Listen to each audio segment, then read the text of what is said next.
Jill and Stacy Show. Ready. Well, the first big announcement is very obvious, is that he's running for re-election.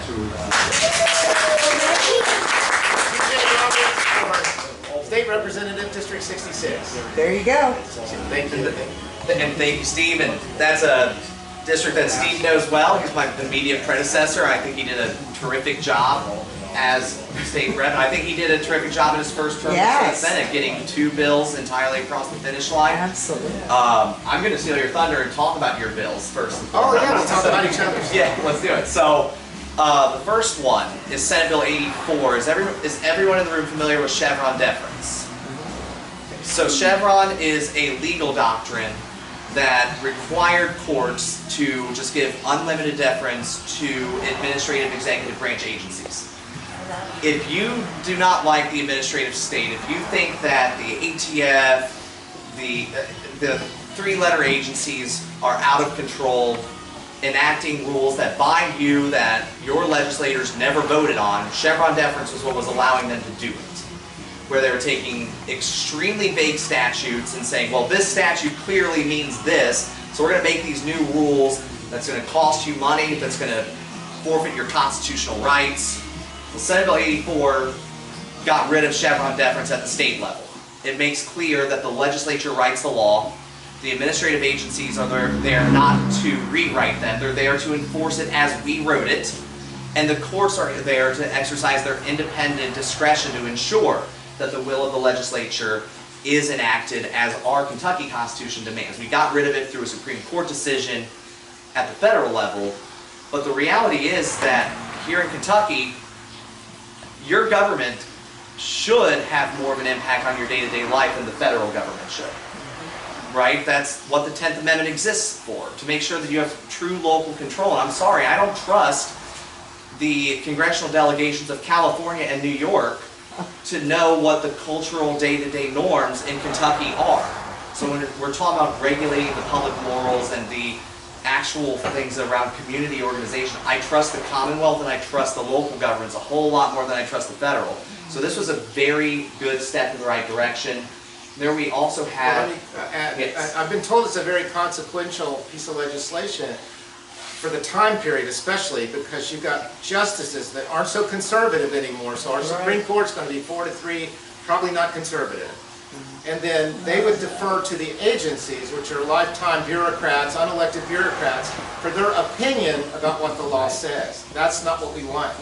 We don't want their opinions. They don't. It's a classic separation of powers under the Constitution. Right, and to the point of unelected bureaucrats, you guys don't get a say in who they are. Right.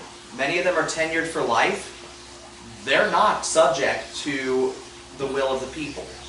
We are. The judges are as well. One of our big problems is we are not engaged in judicial elections enough as conservatives. We really need to, because there is a case that is going to the Kentucky Supreme Court about whether or not a health department can directly target people of faith here in Boone County that I'm an attorney on.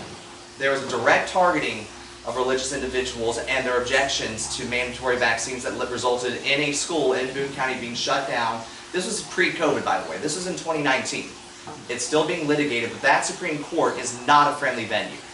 It's just not. There is a case about whether or not the Kentucky Constitution confers a right to an abortion through the right to the pursuit of happiness. Oh, Lord. And we already know 2 of the justices, including the one that represents this area, straight up said that she believes that she would find a right to an abortion under that section. She put that in a dissenting opinion on whether or not an individual had standing to sue over this. And with the recent election that put probably the most liberal justice on the Kentucky Supreme Court, it's an uphill battle, and we absolutely have to make sure that we are taking part in these judicial elections so long as they continue the way that they are continuing. We need to make them partisan. You need to make them real. Real state election. Yeah. So I'm going to talk about his bill. He wasn't there but a couple of weeks, and he's filed this precious metals bill, gold and silver, the tax. And he comes to me in my office and says, they've made it a priority bill. That is really unusual for a freshman or anybody to have a priority bill. So it's House Bill 2. And the governor had been illegally telling the Department of Revenue to take taxes from shops and on gold and silver, and then he's got this corrected. Every member of leadership signed on to the bill, which is just an amazing, I've never seen that happen before. Wow.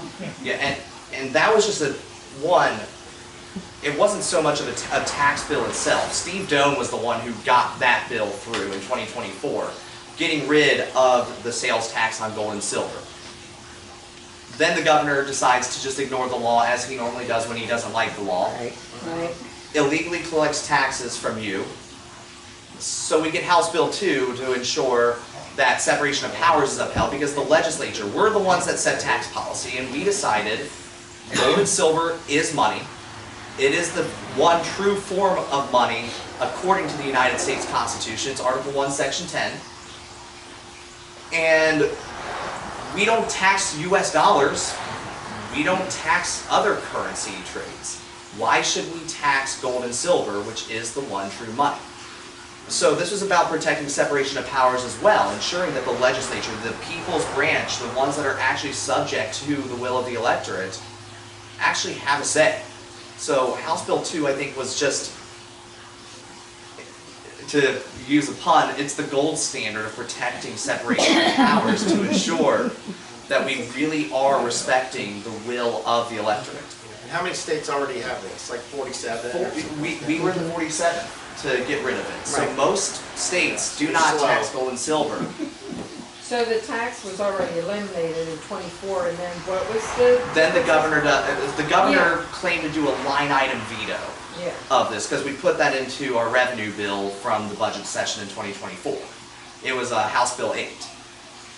The thing is, the Kentucky Constitution does not allow the governor to do line item vetoes on anything but appropriations. He can line item veto spending projects.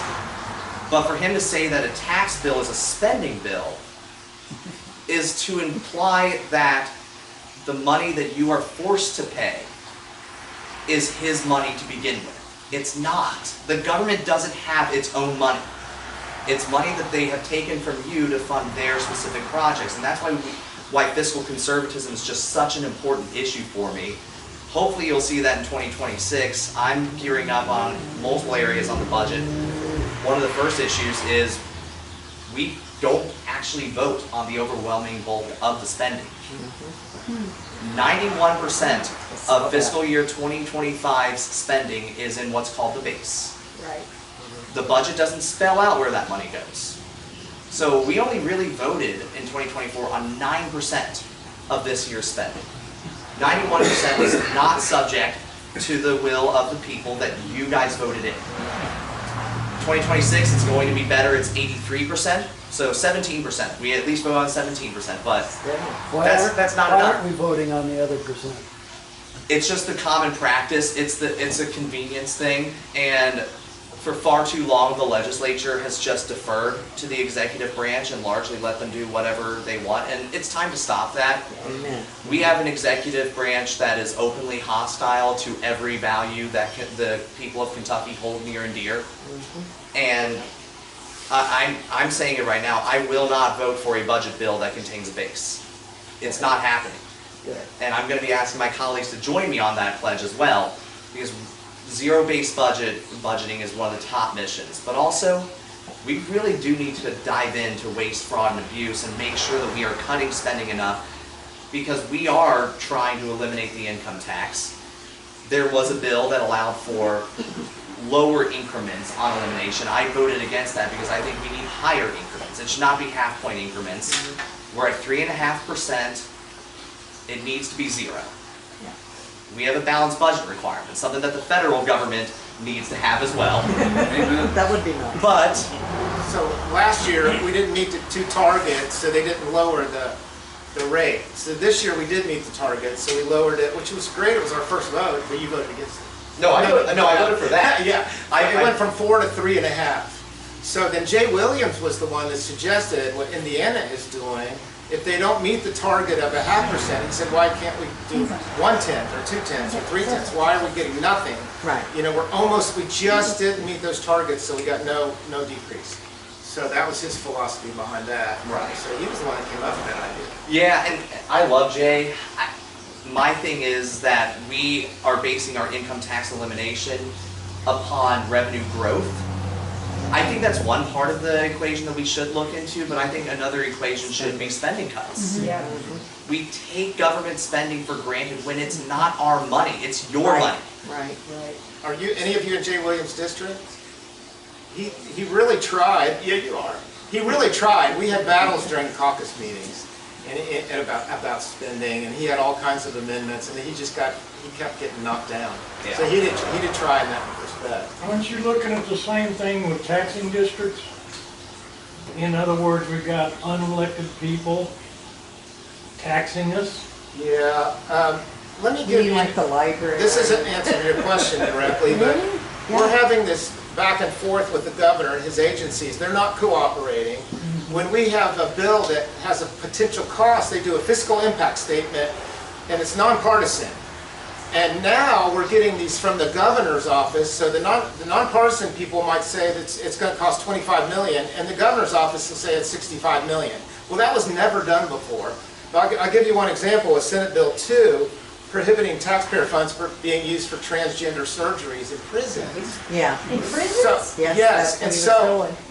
these agencies, some of these people are so bad that they had made this rule, independently of the legislators, had made this rule that allowed for transgender surgeries that the taxpayers would have to pay for it. And it only got brought out because there was a hearing, a committee hearing, where the person that was the head of the cabinet, that particular cabinet, had to admit it. And then we filed this bill to overcome that, so we're not paying for these things, and then they say we're hateful to transgender. Well, it's because your governor and these departments are doing this. We've got to stop it. Nobody voted for that. So that's an example, right? They're just not dealing with this at all. And the communication, you ask them something, and it takes months, and we've had scaffolding over the Capitol building ever since I've been down there, and they I haven't know. hardly done a thing. I know. And that's through, a lady was there that's in charge of that, and she had no answers for that. They're gonna get to it. Eventually. Boy. So the Yeah. House Bill 2, Senate Bill 2 was that, his was House Bill 2. House Bill 2, what exactly did it do? Just say that he's not allowed to do those line items So- because, or what exactly did it do? So the things that it did, the first point is it entitled anyone who paid sales and use taxes on gold and silver from August 1st, 2024 to the present to a refund with interest, with attorney fees, through a lawsuit against the governor and the Commonwealth. Because I probably should get money back. Yes. I'm screened off of it, but there is a lawsuit that has been filed. A couple of the plaintiffs are in the room. And What can I say? I mean, I can speak on the public details of it. So there is a lawsuit on that refund Yes. measure.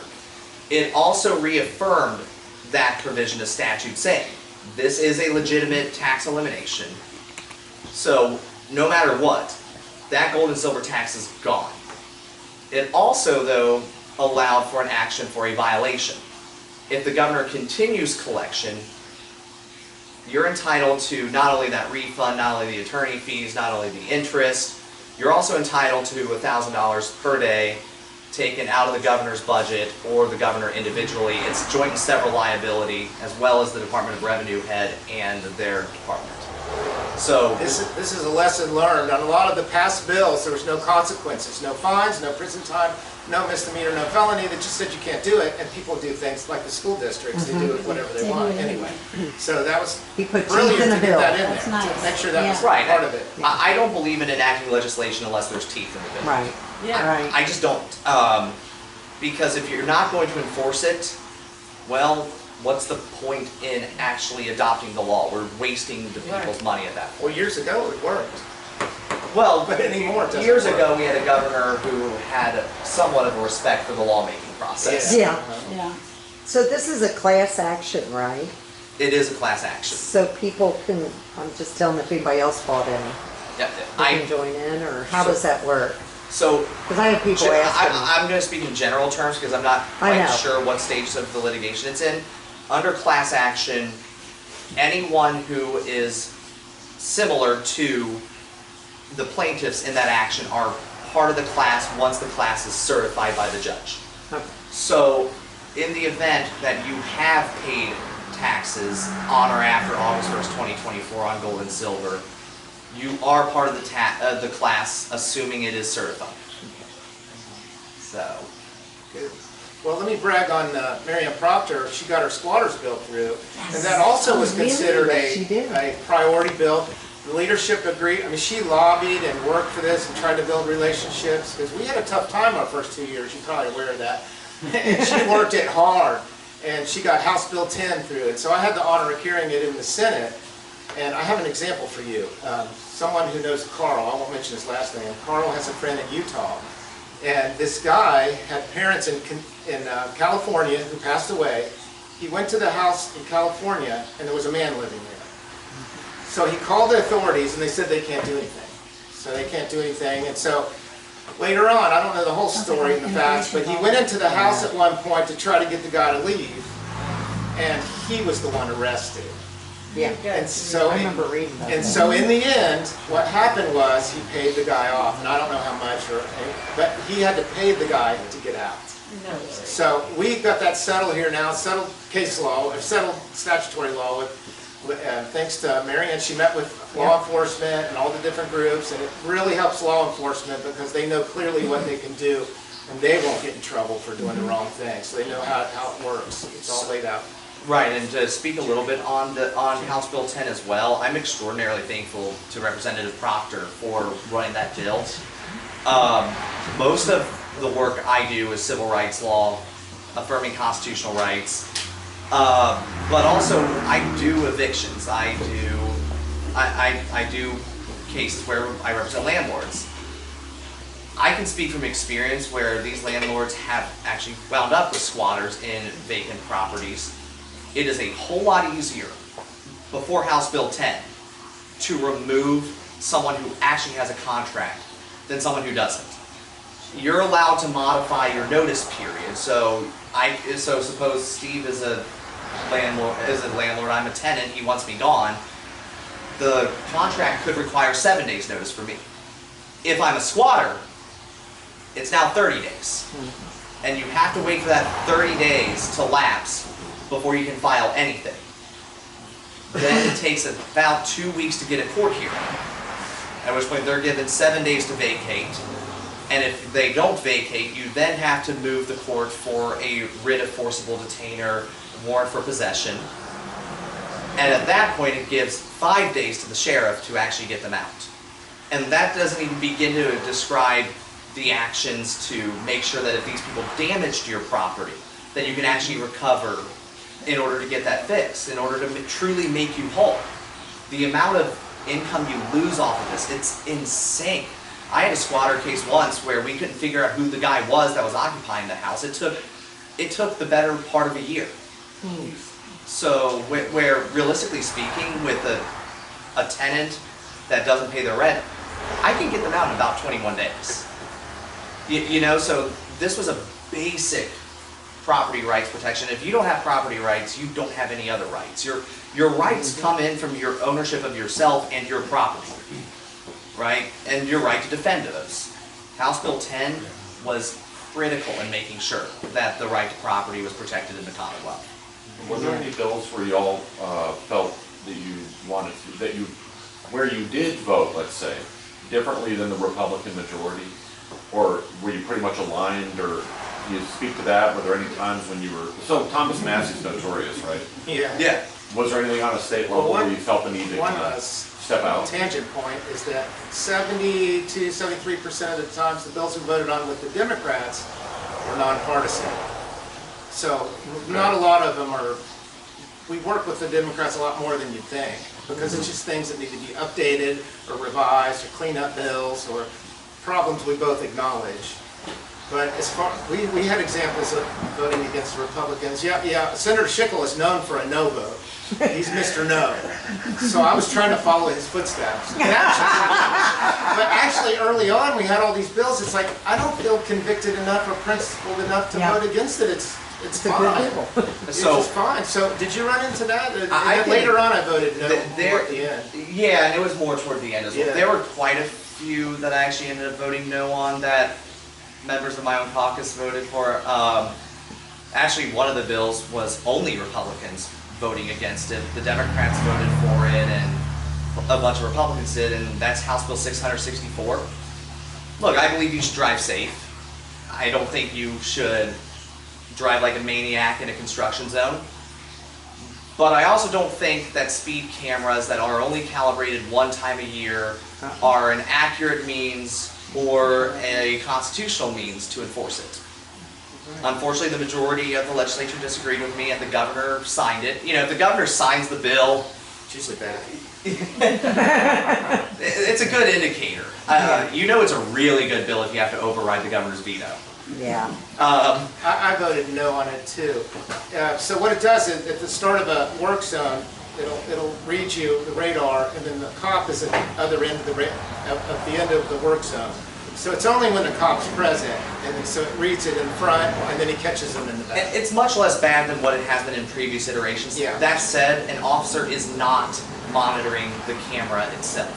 The camera is owned and operated by a private entity. Most of these private entities aren't even located in the United States. So when they violate the Sixth Amendment Confrontation Clause, when they violate the Fourth Amendment Search and Seizure Clauses, and they do it in partnership with government, so that's how you can actually apply it to those entities. You can't sue them because you can't get jurisdiction against them.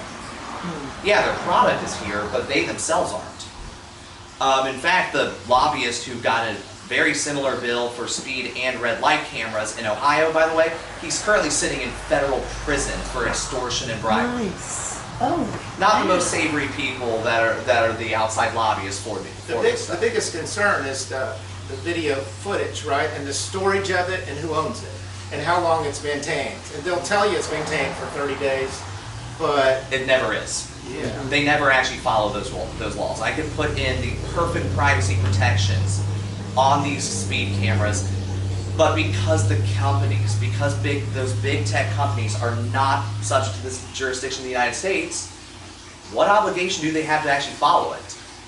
I don't trust the government, and I also don't trust big out of country corporations. I don't believe either of those should be running your life. And look, I appreciate the sponsors' efforts to try to alleviate the concerns, but an automated detection system that is not truly operated by a law enforcement officer is not the answer to this problem. It's just not.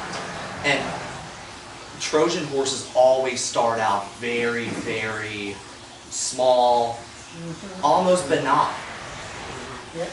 And then you get it in there, and then they turn up the temperature. Then they turn up the temperature more and more and more. It's like a frog in a frog in a kettle of water, right? You drop a frog into a kettle of boiling water, it's going to jump out. It's safe.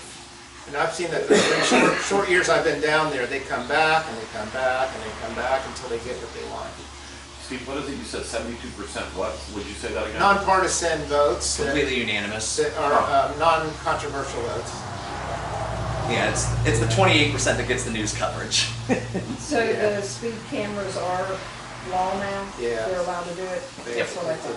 It reached passage. There were quite a number of votes against it, but it was like a 65-35 kind of percentage. Yeah, all Republicans were the no's.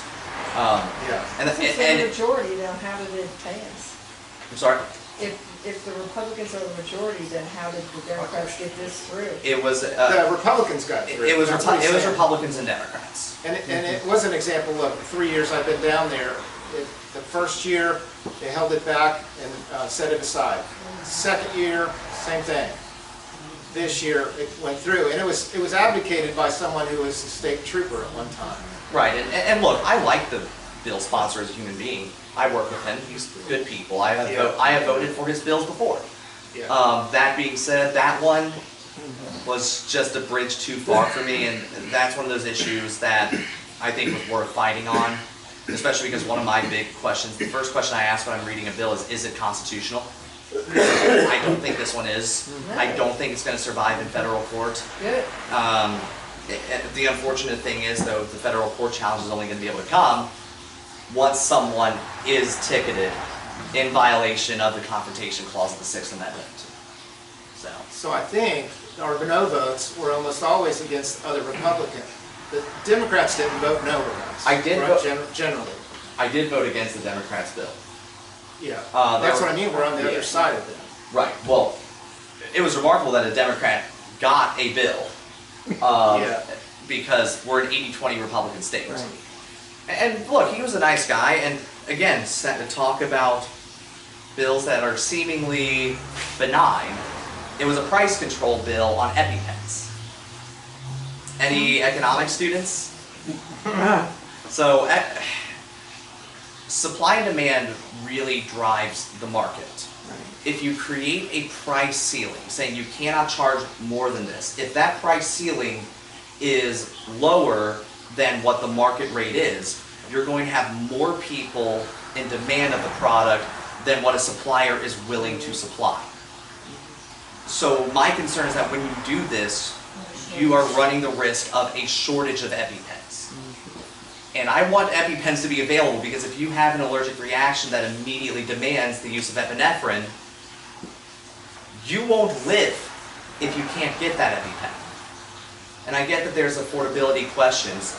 That said, that's what insurance is for, and we need to look at the insurance market by all means. But I don't think government price controls are the answer to that. We can see what price controls did in the Great Depression, where it led to food shortages. It just doesn't work. So it was a noble cause, it just wasn't the right solution. And that's the thing, I can be 100% behind your mission, but also 100% against the means by which you want to accomplish that mission too. The ends don't always justify the means. And I wanted to mention about the bills, it's very difficult to get a bill through. So I've got the total, if you've heard this, 178 bills that were, bills and resolutions passed. Okay. 178. So you got 100 House reps and 38 senators, so that's not that many more than our numbers. Senate bills were just 43, House bills 115. I was going through my list here of these bills that I would possibly be talking about. It kind of shocked me that so many of these, this one became law without the governor's signature. He doesn't always have to sign it. If he doesn't do anything, it goes into law. This one died in the House. This one died in the House. This one, veto otherwise, died in the Senate, died in the House, signed by the governor, died in the House, signed by the governor, died in committee, died in Senate committee, died in Senate committee, died in committee, died in committee, died in Senate committee, died in Senate committee, died in Senate committee, and I could go on. But that's how hard it is to get a bill passed down there. It's very much a challenge, and that leadership already has their bills in mind. What would you say, 15, 20 bills they already are going to pass, that they want to pass.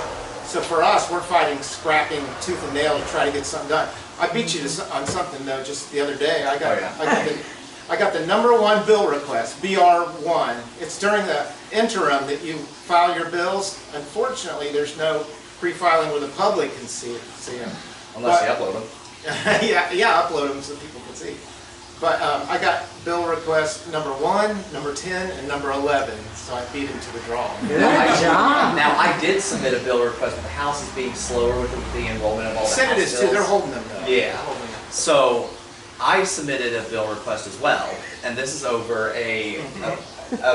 there's a funny story to it. I told you about this. Yeah. So, the legislature got sued over a bill to make sure that the governor doesn't get to rewrite the law. We had House Bill 6, which was the Rawlings Act. It's probably one of my favorite bills that got passed. Representative Wade Williams was the sponsor in the House. Matt Nunn was the sponsor in the Senate. They did yeoman's work on this. So what the Rawlings Act simply says is that if the executive branch promulgates a regulation that will cost taxpayers more than $500,000 over 2 years, it does not go into effect until the legislature votes on it. I think that's common sense. Because these are rules that are going to bind you, that you will be fined or jailed if you violate. You should have input, and unelected bureaucrats don't care because you don't don't get to vote them out. We care because you can vote us out.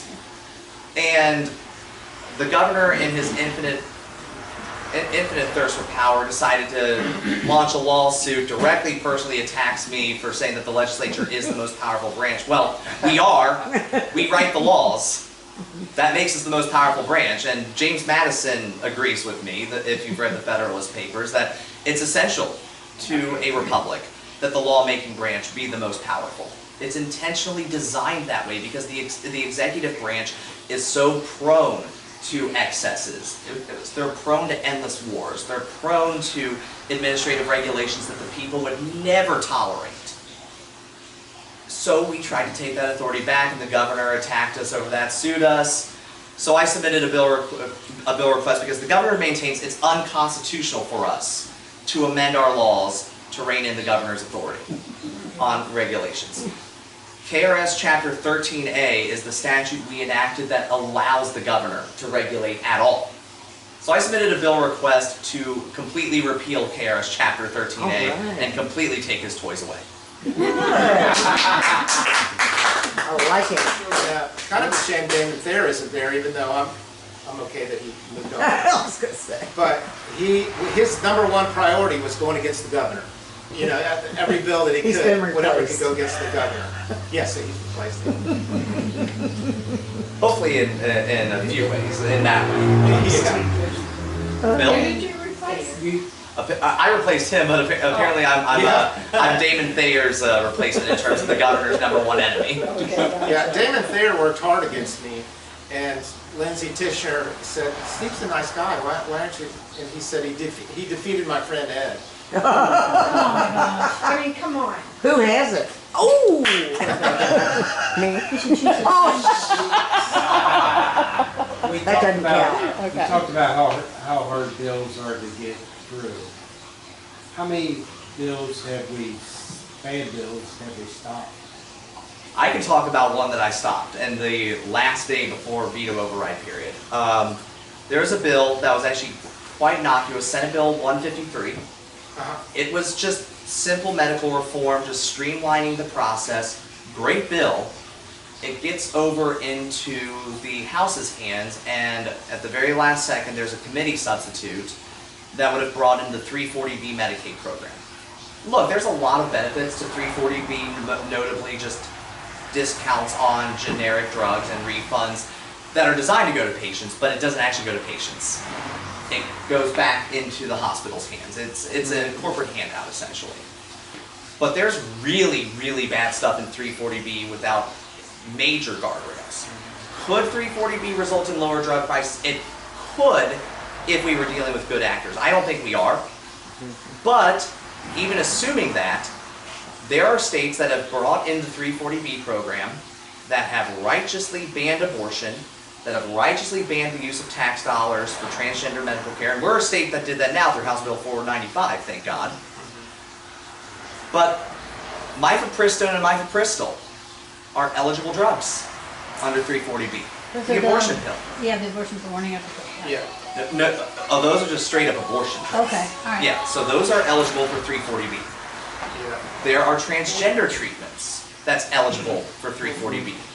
You do an unmitigated rollout of that, and suddenly, states that have banned abortion now have taxpayer-funded abortions. States that have banned the use of tax dollars in transgender medical experiments are now having it subsidized by you, the taxpayer. And so I filed an amendment on the floor, and that amendment simply said that nothing in this section, the new 340B program rollout in Kentucky, would be used for abortion or for drugs with the intent to change the gender of another person. And I whipped the votes on that amendment to make sure I had the votes were I to call it, worked with colleagues, and then just went to leadership, let them know. If Senate Bill 153 is called, I intend to force a vote on this amendment. And it didn't get called that night, and I was just on watch for those last 2 days because, let's face it, if Andy Beshear finds a way to bring in taxpayer-funded abortions and transgenderism, he will. And fortunately, Senate Bill 153 did not move and it died in the House. So, and to your point, Pete, Calvin Coolidge once said that it is far more important to kill bad bills than to pass good bills. And if I really had to say what is my top legislative accomplishment, House Bill 2 is easily number 1 because that was just such an important issue for separation of powers. But number 2 is easily making sure that Senate Bill 153 as it was drafted did not become law. That was something that I was particularly honored to have been a part of because I don't think people were really thinking about the consequences of that bill. And sometimes simply filing that amendment and sparking that conversation can be enough to get your colleagues to think like, hold on, does this guy actually have a point here? And that's why I like the legislative process. That's why I like the number of bills that didn't become law. Like, a lot of them were good bills. I mean, almost all of my bills did not become law. I got one through all the way, one through the House that the Senate didn't quite have the time on. But there were 33 other bills I had filed that did not become law. And that's okay. I file these bills knowing it's going to be a multi-year process. It's going to be based on relationship building. It's going to be based on the conversations. Finding your colleagues who have concerns and alleviating those concerns. It's a working process throughout the entire time. And with every good bill that died, there's also a bad bill that died.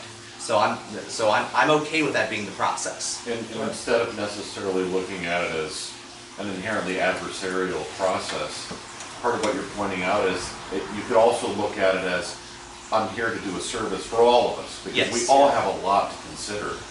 And you're going around and bringing knowledge that you might have about something and informing others, which aids them and helps them to know which way to go. Absolutely. Right? Yeah, and a couple of years ago, we defeated one, Savannah Maddox and Doan and some others, on central bank digital currency. We defeated that, but then it came back last year and it passed, and there's a concern in there about that. And that is my bill request number 1, is to ban central bank digital currency. Amazing. Yes. Look at this. That's We're going to give it a shot. that ban on central bank digital currency is actually in one of my bills that I had filed, and I have the Johnsons over here at the back. Yeah. This was a bill to unleash Bitcoin in Kentucky to protect protect preservation for the owners, making clear that there's a chain of ownership. Also, one of them that I did was a strategic Bitcoin and gold reserve bill as well, authorizing up to 10% of a rainy day fund to be used on cryptocurrencies with a market value above $750 billion. The president that we currently have is thankfully one of the most crypto-friendly presidents we've ever had. Actually, probably the most crypto-friendly world leader, except maybe the president of El Salvador. And there are talks about a federal Bitcoin reserve. If all of a sudden the federal government transitions $2 trillion of its reserves into Bitcoin, you can only imagine what is going to happen to the price of that. So that is a very fast timeline, and if Kentucky doesn't take this opportunity to become a part of that program, we're going to miss out. And think about the revenue increase that that would cause through this sudden spike in this asset that we are investing in as a Commonwealth, and what we could do with that. Right? I was talking about the need to get rid of income taxes. I also want to go for property taxes too. I think it's the most unethical type of taxation. A new bill would like that. You just don't own your property if you're paying rent to the Right. government every year.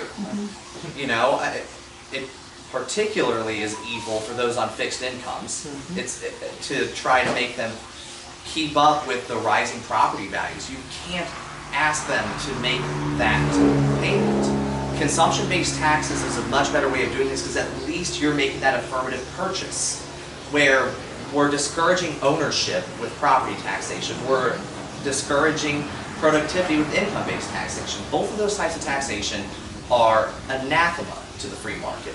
We need to do away with both of those, but we fundamentally, because of our balanced budget, we need to cut spending and we need to increase revenue in other ways. And there are ways that we can do that without raising other taxes. We can do that through smarter investments of our reserves.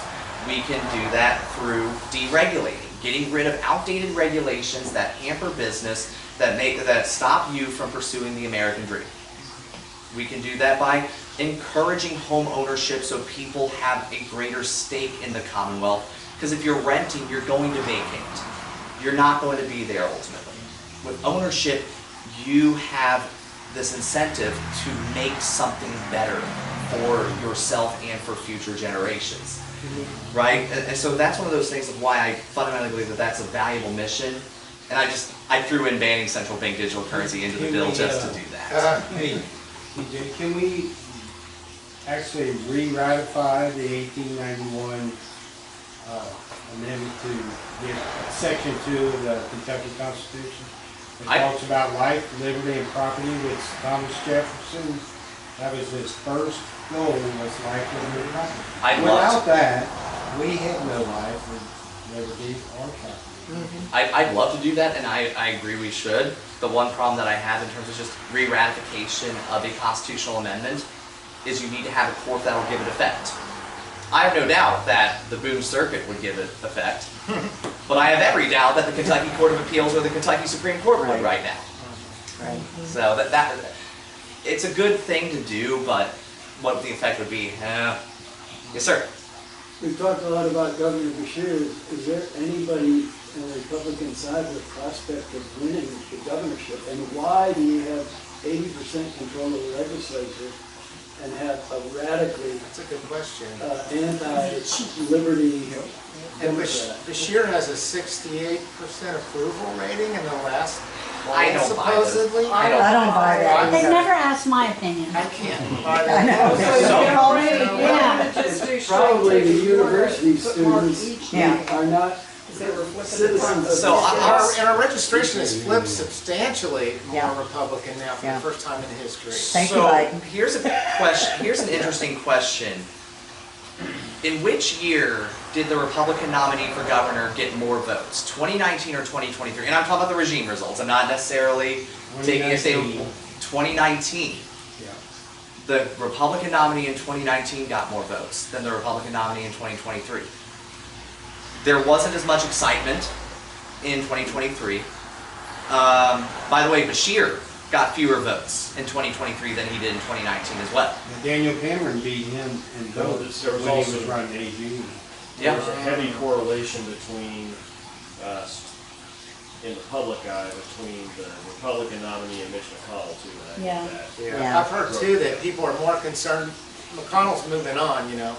They're more concerned with McConnell's people. The people Yeah. that have been behind him are also shifting over to McConnell got Cameron. Andy in.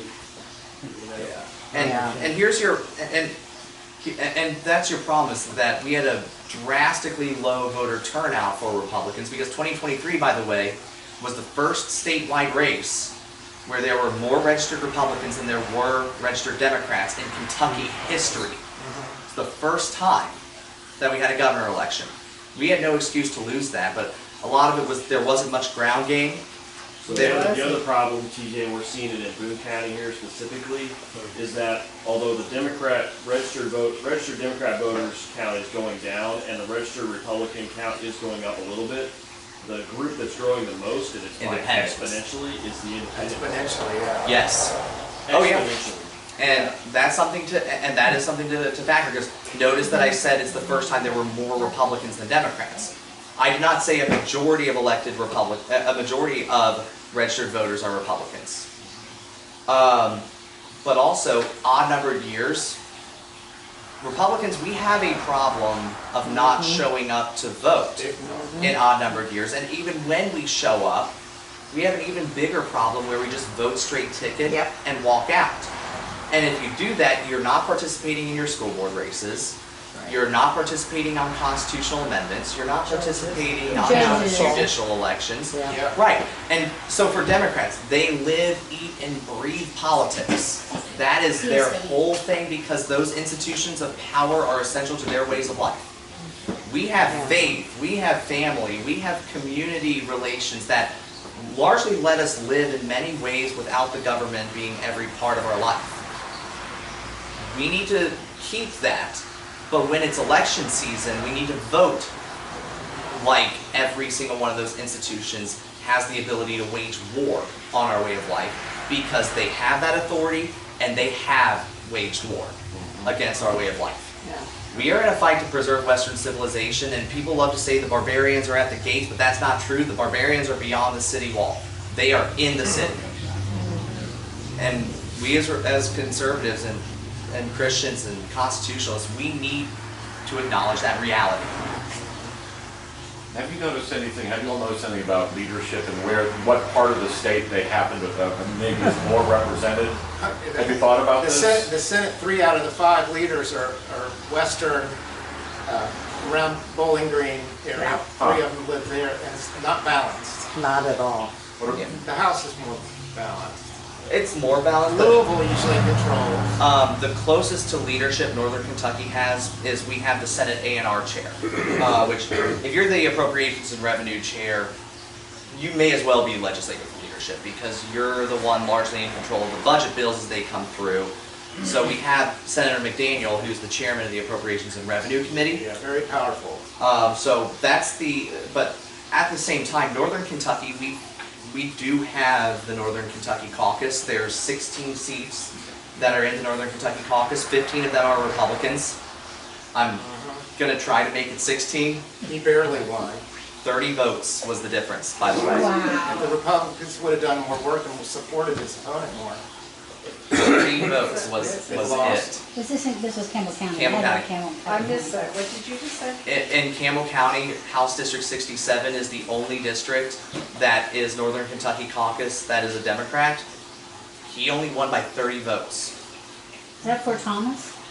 Fort Thomas is split between It's 67 and 68. NKU and Okay. that area. Highland Heights, Newport, Some in Newport. Southgate, Wilder. Wilder. Yeah. Southgate, Wilder. So that area is winnable. Yeah. The 2024 race proved that is winnable.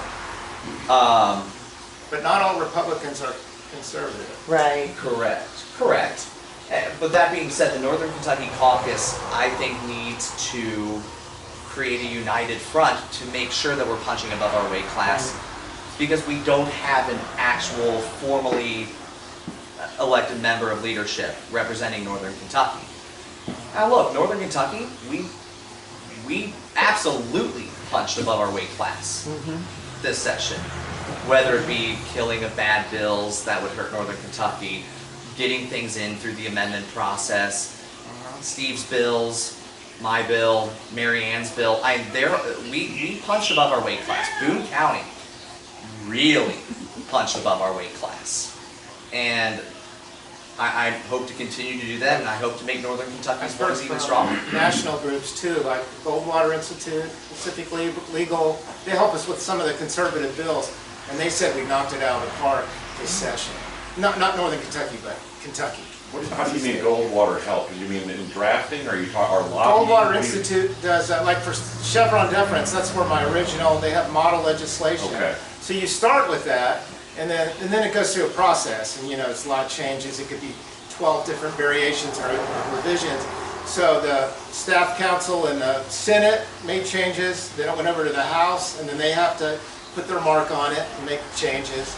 It's a back and forth thing. Do they offer guidance at all on what they've seen in other states? Yeah. With similar bills where they Yeah, say, we've seen this resistance in this form. Yeah, I just read Here's that kind about of the a Goldwater counter. Institute. They originally, they're out of, the guy I talked to is out of Arizona, and that was the first state to pass the bill. So yeah, they compare other states. And one of the best conferences we go to is ALEC, A-L-E-C. The American Legislative It's in Exchange. Indianapolis this year. And they're a conservative, just a good, solid conference on bills. And so they've got model legislation. So all these groups are there. Pacific Legal, Goldwater, Heritage. There's a bunch of help. Alliance Defending Freedom. Alliance Defending Freedom. They help with 2 of my bills. they helped significantly with your bill Yeah. on restoring religious liberty that unfortunately we did not get. Yeah, I've run passed that out of 3 the House. years, and Alliance Defending Freedom has been instrumental in that bill. I'm going to run it again. It made it further this year than it had before. So that's another thing down there. If you can keep working it towards the final outcome, just got to keep after it. Yeah. Mark? You mentioned the poor turnout in the off-year voting years. I know this bill was filed before but failed. Do you believe there would be any push, or would it be worth it to try to get to move to only even year voting for the governor's race? Well, Seems kind of like a there's cop-out, efforts. really. It doesn't That's fix the base issue. Chris but- McDaniel's bill. McDaniel. Yeah, Chris McDaniel's been filing a bill every session to do that. and it just gets killed. So it would shift the gubernatorial election from the year before the presidential election to the year up. The way that he has it drafted right now is the next governor would essentially have a 5-year term. So from 2027 to 2032. Oh, okay.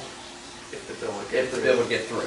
I was afraid you're going to give us Bashir for And that would be. I can't live through that.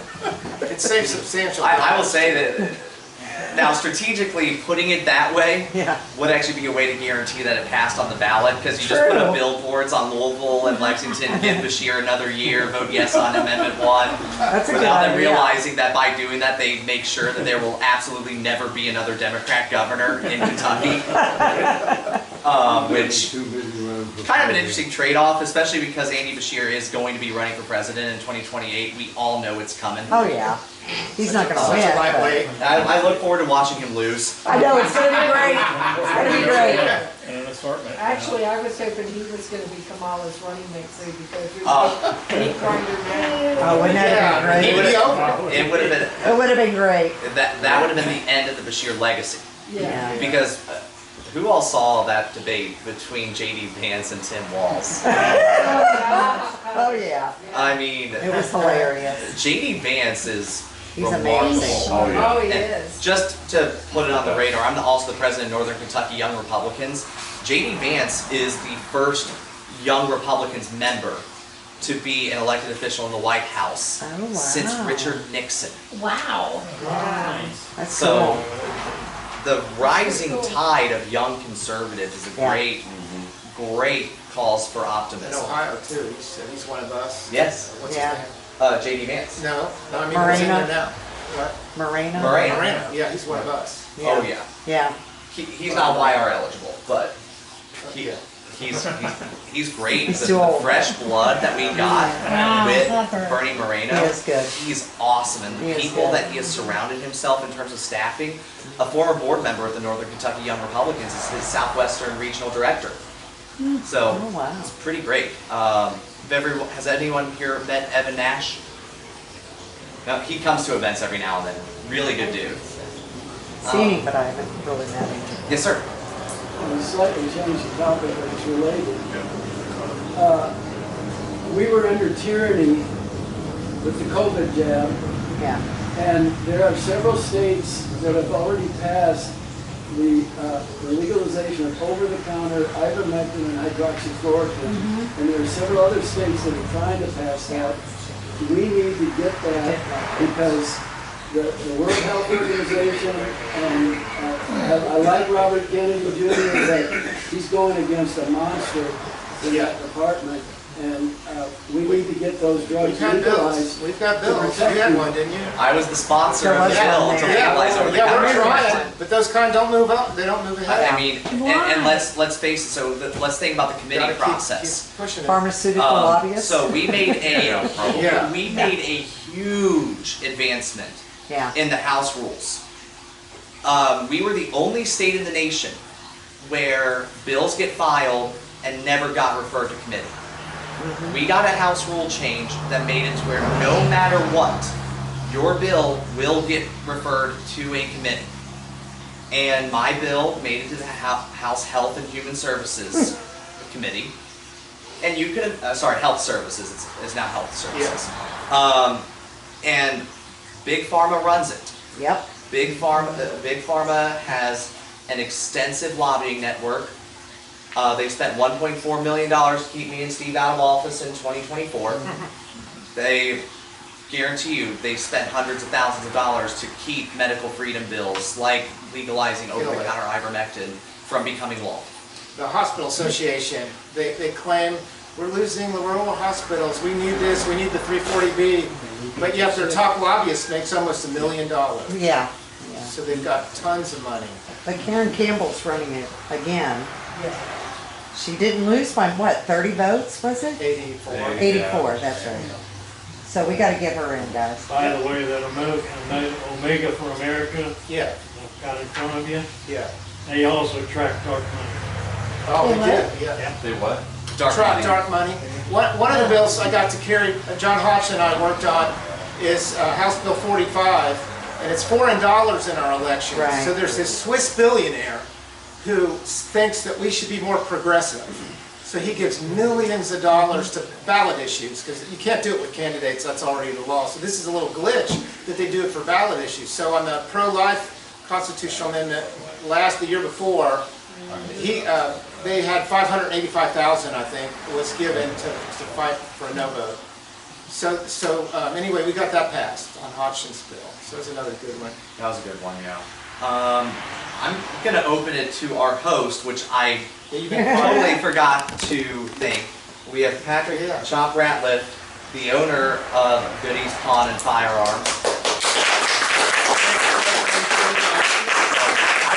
I've been wanting this guy to grill us ever since we got started, so. I'm not going to grill you. I just want to talk about some of the stuff that you guys have done. Everything that I hear is very positive, coming from everybody that I know. So one of the things I want to talk about is HB House Bill 82 and House Bill 281. So both of those are persistent to my industry here. So open up the floor and let you talk a little bit about it here. Sure. So House Bill 82 was a very simple cleanup bill that unfortunately we did not get through. In 2021, we enacted a Second Amendment Preservation Act that makes clear that Kentucky is not to use state or local tax dollars or resources to enforce federal gun control laws or regulations enacted on or after January 1st, 2021. So that's great. We weren't we were not enforcing the zero tolerance rule on FFLs. The ATF usually is the ones that truly enforce that. We weren't enforcing Biden's blatantly illegal pistol brace ban. We weren't enforcing the ATF blatantly illegal ban on forced reset triggers. We were not going along with the ATF under the Biden regime, which was one of the top attacks on the Second Amendment. But let's be clear, there's a lot of really bad gun control laws that happened before January 1, 2021. Look, the bump stock ban was bad. Donald Trump signed that, and his Supreme Court reversed it. A piece of plastic is not a machine gun. Let's be very clear. So thank God we got that Supreme Court decision. So while yes, the executive branch in response to the Las Vegas shooting banned bump stocks through executive action that Congress never acted on, the Supreme Court that Donald Trump put in corrected that error. So I'm thankful for that. But still, to this day, we still have the NICS system where more than 90% of the background checks that deny firearms purchases are wrong. Wow. More than 90%. Just recently, individuals who were physically present in the Capitol on January 6th, despite having received full and unconditional pardons from the President of the United States, are being denied firearms purchases. They are innocent Americans under the law. J6 defendants? Yes, they are innocent Americans. They are fully pardoned. They have the right to keep and bear arms. They're free individuals. And yet the felon gun ban is being used against these individuals who have received pardons under the current DOJ. The Gun Control Act of 1968 bans you from driving over to Ohio to purchase a handgun. The National Firearms Act makes where you have to pay a $200 tax stamp and go through an extensive waiting period where you are put into a federal database with biometric information, your fingerprints, by the way, into a federal database in order to get a basic medical device that protects your hearing while you're shooting. Suppressors. They have made it to where if the barrel of your gun is under 16 inches and you put a stock on it, it's a felony, 10 years in federal prison, $250,000 fine. There are plenty of laws on the books that are blatant attacks on the Second Amendment. There's a federal law that gives federal dollars to states that enact illegal red flag gun confiscations that deny you not only your Second Amendment rights, but your basic due process rights. House Bill 82 makes a very simple correction to our Second Amendment Preservation Act by changing the date from January 1, 2021 to December 15, 1791, which is the day that we ratified the Second Amendment. And I think that's already the law because the Supreme Court said you were to look to the history and tradition as established in the founding era to find a common principle of what would be acceptable gun laws. Right?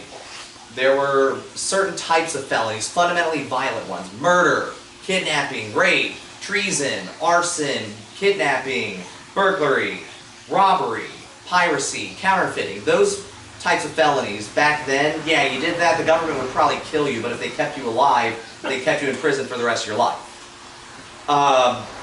That makes sense, obviously. You were a dope in your 20s and you had an ounce of marijuana or more. Should that really mean a lifetime ban from ever defending yourself? I don't think so. I think that's absurd. We have made way too many felonies. Way too many. And if we do, the punishments behind them: you can't vote, you can't own a gun, you can't leave the country without the government's permission. That's a life sentence when we let you out of a cage. And frankly, if I trust you outside of a cage, I trust you with a gun. If I wouldn't give you a gun, I wouldn't let you out. So that's House Bill 82. House Bill 281 is a gun shop's paradise. Because what House Bill 281 does, I like sales tax exemptions.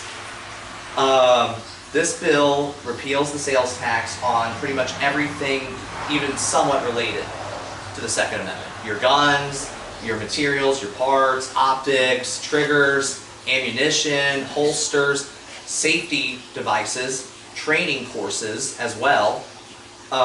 So this was actually also a gun safety bill too, to make sure that if you are trying to be a responsible gun owner, you're not being taxed for exercising one of the most fundamental rights, because the Second Amendment doesn't give you the right to keep and bear arms. It just acknowledges the pre-existing, pre-political right to keep and bear arms, and the reason why is, one, it's a check on tyranny, but two, because you own yourself, you have the right to defend yourself, and as an offshoot of that, you have the right to equip yourself with the training and the materials necessary to adequately defend yourself.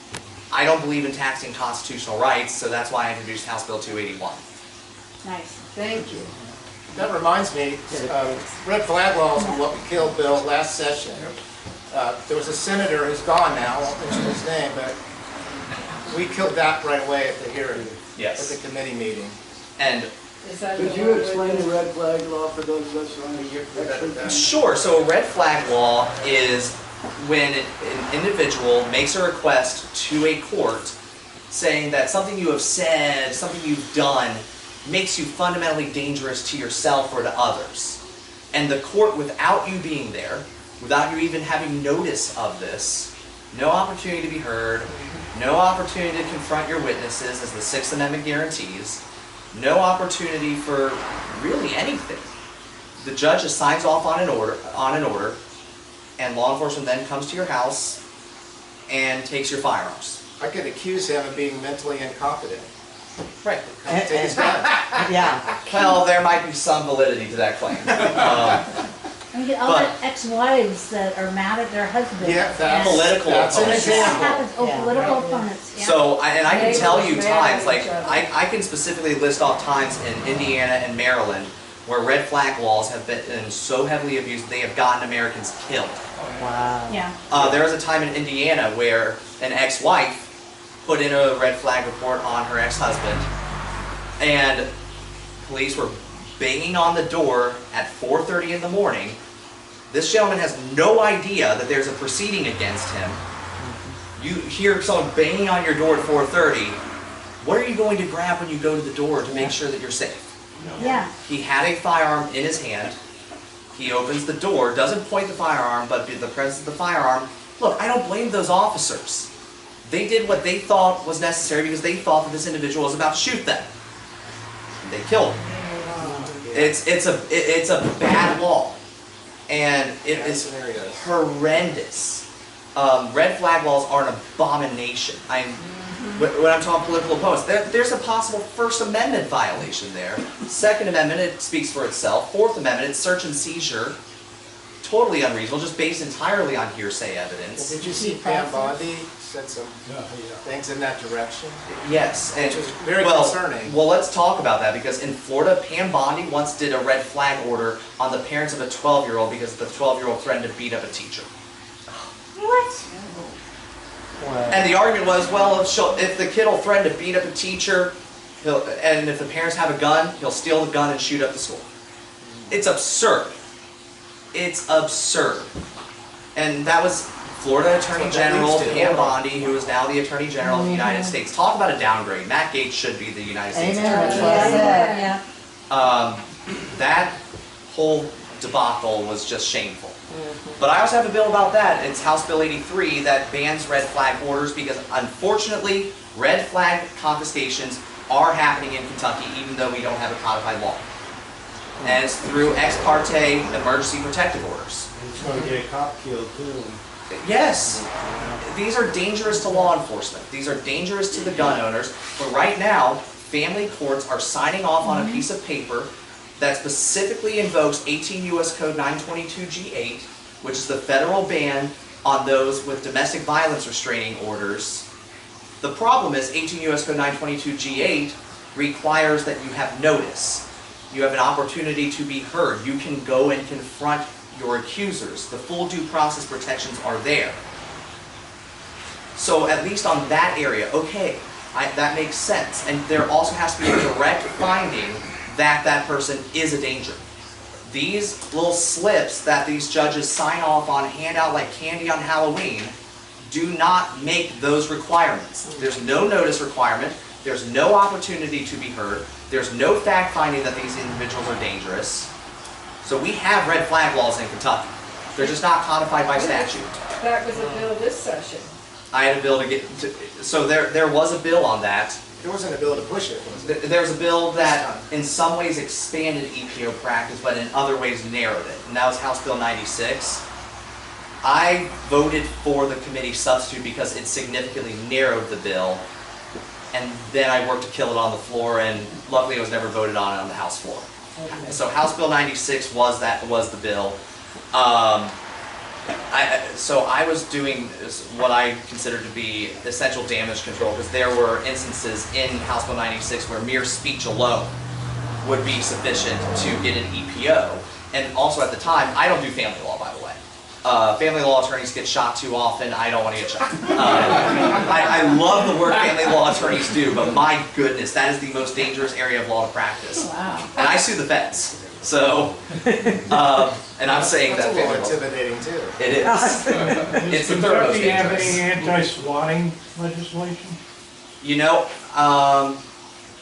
That's on the agenda, okay. right? I've been hearing talk about that. Somebody wants to do an anti-swatting bill. Good, it needs to happen. Swatting should be considered attempted murder. Yeah. Absolutely. Yeah. So are you guys familiar with the Carmelo Anthony, Austin Metcalf situation? There was in my view, like based on everything I've heard, a brutal murder that took place in Texas. And unfortunately the race hustlers are using this as a means to try to stir up division among Americans. And we need to stop playing into that, and we need to make sure that no one ever makes this about race. This was just simply a brutal murder. And the father of Austin Metcalf, the victim, was just swatted last night.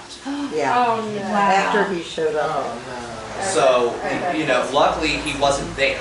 Yeah, He got there 5 minutes after the SWAT raid happened on his house. I know. So that 5 minutes could have been the difference between life and death for that guy. Whoever did that should spend the rest of their life in prison for attempted murder, unequivocally.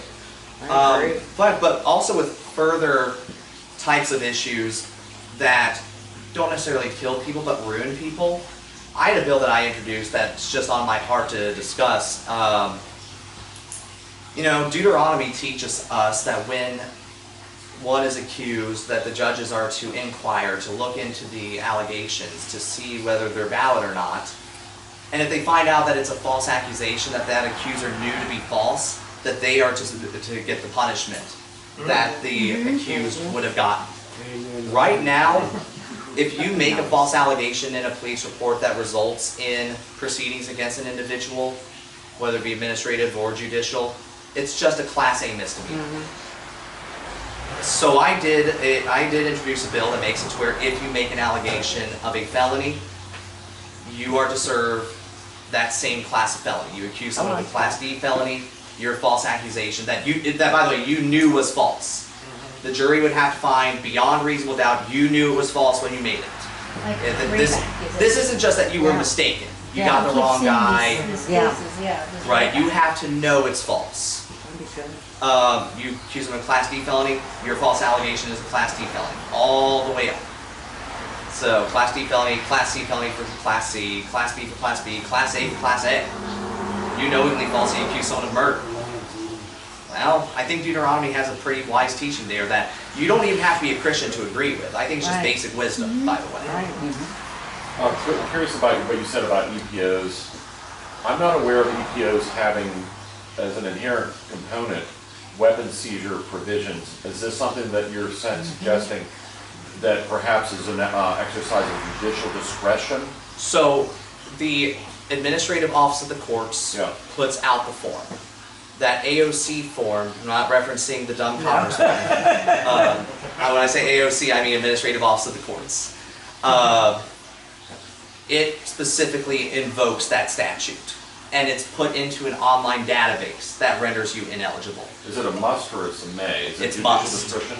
Oh, It's must. You sign off on that EPO. Do you happen to know what the form is? Or? I'll find it and send it over to you. Okay. I don't remember the number off the top of my head. If you would have asked me in late February, I would have known it immediately. Okay. Because when I saw that, I was astonished. Because right now, people are absolutely being denied their Second Amendment rights. It's nuts. It is fundamentally an assault on our Constitution that some bureaucrat in our judicial system included in a form that we had no say over, right? And in many ways, it takes away that judicial discretion. So House Bill 83, the way I've got it written, is just a ban on red flag laws, and it defines it, but I'm going to tighten the screws a little bit to make clear. We're not doing ex parte gun confiscations. If we're taking away your guns, it is to be done in a hearing that you have a right to be heard on. We are at least getting rid of ex parte. At least. And frankly, when it comes to those where you are present, we need a higher burden of proof than just mere preponderance of evidence or clear and convincing. I think taking away someone's guns is akin to opening them up to getting killed. I think that should have the same burdens as a criminal prosecution. I really do. So, House Bill 83 is going to be a top priority in 2026. So, not clear on the House Bill number, but the concealed carry law, taking it down from 21, the age of 21, down to 18. Can you tell me a little bit about that? That was House Bill 139, and Aaron Reed had a Senate, was it Senate 75? I think it was 75, yeah. Okay. Yeah, he was the one carrying it, and it passed the Senate. It went over to the House. And it did not move. So for one, multiple federal courts have found it unconstitutional to deny 18 to 20-year-olds gun rights.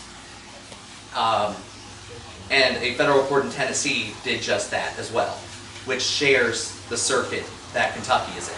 So when you look at the federal courts, until the Supreme Court of the United States decides, federal court orders are not binding on the entire nation. They're binding in the circuits where the circuit has issued them. So this is in the Sixth Circuit, so that is Tennessee, Kentucky, Ohio, Michigan.